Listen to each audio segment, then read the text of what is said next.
Are you preparing for Tripura TPSC Junior Engineer Civil Exam? This video is for you. In this video, we have discussed important MCQs, courses, best mock test in this series. Install our application Ranking Pedia Education. In our application, you will see PYQ solved paper and also I had uploaded the syllabus. You can also give the free quizzes, as in a free quiz section I had uploaded the free quizzes, important MCQs I had uploaded, so that you can give free of cost. So install our application Ranking Pedia Education. So if you are preparing for Tripura TPSC Junior Engineer Civil Exam, you can enroll in our course.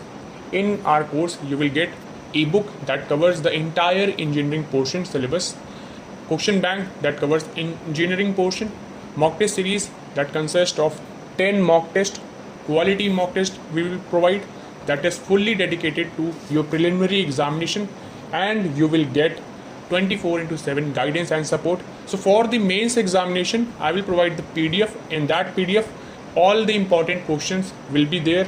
So how you will enroll in this course? Just visit our website rankingpediaeducation.com. Price is just 99 rupees. This course does not include video classes. It only includes civil engineering degree portion. So if you are preparing for Tripura TPSC Junior exam, then you can enroll in this course. Course price is just 999 rupees. So how you will enroll in this? Just visit our website rankingpediaeducation.com and you can purchase from there. First question is, result for testing a fluorescence of a brick show 10 to 25% precipitation, then the fluorescence of the brick is, your option is slight, moderate, heavy, or option number D, can be ignored. So what is this? So a brick test showing 10 to 25% precipitation indicates the brick has a moderate fluorescence. This classification means that more than 10% but less than 50% of the brick's exposed surface is covered by salt deposit, which are visible but do not typically involve powdering or flaking of the surfaces. Now you have to know about this. So if it is nil, that means no precipitable salt deposit on the surface. If it is slight, a thin salt deposit covering not more than 10% of the exposed area. When it is moderate, so a distinct coating covering more than 10% but not more than 50% of the exposed area. And when it is heavy, when it is more than 50% of the exposed area. Okay. Our next question is question number 2. Final setting time for rapid hardening cement is, option is 480 minutes, 540 minutes, 600 minutes, or 660 minutes. So you need to know what is actually final setting time.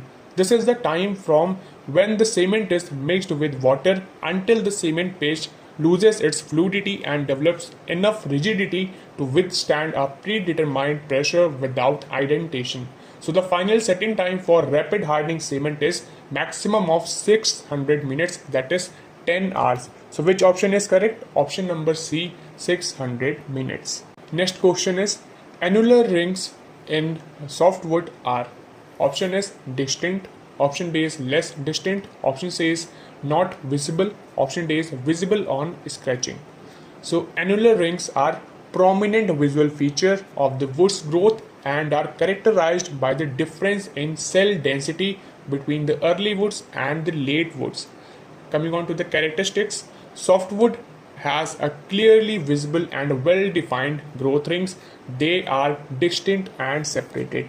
Option number A is correct, that is distinct. Next question is, which of the following is not an artificial seasoning? Your option are vapor seasoning, water seasoning, kiln seasoning, or gas seasoning. So which is not an artificial seasoning? That is water seasoning.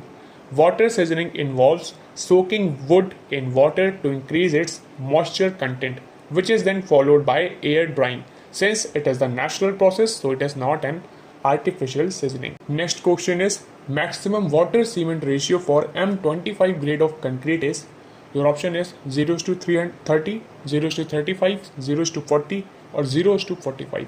So the maximum water cement ratio for M25 grade of concrete is 0:45. Option number D is correct.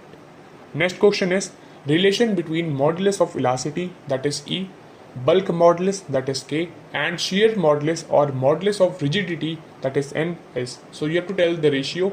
So your ratio is, what is the relation between these three ratios? You have to answer this. So which one of the following is correct? Option number D is correct. Next question is, a simply supported beam of length L is loaded with a uniform load of W unit length. Maximum bending moment in the beam will be. So you have to answer this, and which one is the correct? That is option number C, WL square by 8. Next question is, in a double cover butt joint, two plates are placed end to end and are joined by plate which is known as, option is bearing plate, cover plate, shearing plate, or a butt plate. So you have to know the components of double cover butt joint. So there are two main plates, that is, one is main plate. So what is the motive of the main plate? The two primary plates that are being connected are known as main plates. Cover plate is additional plate, one on each side. It bridges the gap between the two main plates.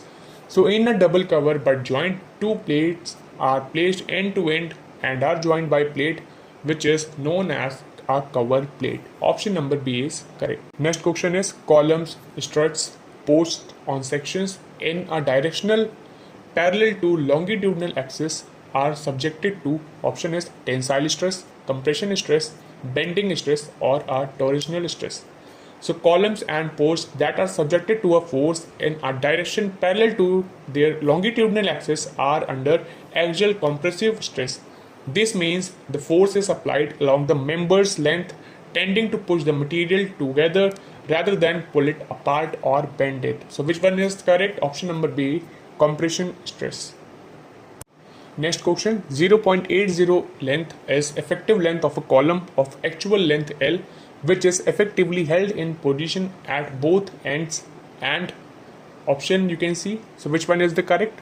So that is option number A, restrained in direction at one end. Option number A is correct. Next question, a rivet joint may fail if the shear stress in the rivet is, option S exceeds the working shear stress of the rivet, option B is equal to the working shear stress of the rivet, option C is less than the working shear stress of the rivet, option D is exceeds the bearing stress of the joint. So which one is correct? So a rivet or a bolted joint may fail if the shear stress on the rivet or a bolt exceeds its shear strength or exceeds the working shear stress of the rivet. Option number A is correct. Next question is, the net sectional area of a bolt shall be taken as the, option is area of the threaded part, area of the unthreaded part, or a greater of A and B. Option D is smaller of A and B. So which one is the correct? So option number D, smaller of A and B, is the correct option. Option number D is correct. Next question, backhoe is an equipment used for, option is excavating and carrying, option B is excavating, option C is hauling, option D is hoisting. So backhoe is an equipment that is used for excavation, trenching, loading materials, landscaping in constructions, utility and agriculture work. So which one is correct? Option number A, excavating and carrying. Next question is, one of the advantage of tower bucket is, option is economical in the long run for high structures, uniform flow of concrete, low initial cost, high capacity. So which one is one of the advantage of tower bucket? So it is economical in the long run for high structures. Option number A is correct. Next question is, late finish time, that is LFT, is the latest time by which an activity can be completed. Your option is allowing additional time, option D is without delaying the project or without extra cost or deferring the project. So late finish time, LFT, is the latest time by which an activity can be completed without delaying the project. Option number B is correct. In Tripura, where flow of construction material is not certain, especially in rainy season, an interruption in the smooth progress of work due to high rainfall is also a certainty. An effective method to take care of these is the technique of, option is PERT, bar chart, CPM, or T and P. So which one is the effective method? So which one is the effective method? You have to answer this. So PERT, that is program evaluation and review technique, is the effective method for these cases. It is actually a project management tool used to plan, schedule, and control projects, especially large scale complex ones with inherent uncertainty in activity durations. So, PERT is the right option. Option number A is correct. Next question, the difference between the maximum time allowed for an activity and the time actually required by the activity is known as. So what is known as? Option number C, that is total float. So the difference between the maximum time allowed for an activity and the time actually required by the activity is known as total float. Option number C is correct. Next question is, one salient feature of bar chart is. Option A is modification to the chart can be carried out easily. Option B is modification to the chart cannot be carried out easily. Option C is sequence of activities is clearly defined. Or option D, each time zero item of work is not shown separately. So which one of the following is the correct option? So that is sequence of activities is clearly defined. Option number C is correct. Next question is, final setting time for Portland Pozzolana cement is. Option A is 480 minutes. Option B 600 minutes. Option C is 720 minutes. Or option number D 900 minutes. So the final setting time for Portland Pozzolana cement, that is PPC, is 600 minutes, that is 10 hours, which is a standard requirement in India. This time is defined as the period after water is mixed with the cement when the paste completely loses its plasticity and develops sufficient structural strength to resist the penetration of white needle. So option number B is correct, that is 600 minutes. Next question is, the load on the pre-stressed member causing reduction in the stress is. Option number A is dead load. Option B is live load. Option C is wind load. Or option D, seismic load. So the load on the pre-stressed member causing reduction in the stresses is dead load. Option number A is correct. So these are the important questions that are important for your Tripura Junior Engineer Civil exam. So join our channel and install our application Ranking Pedia Education for these notes. Thank you.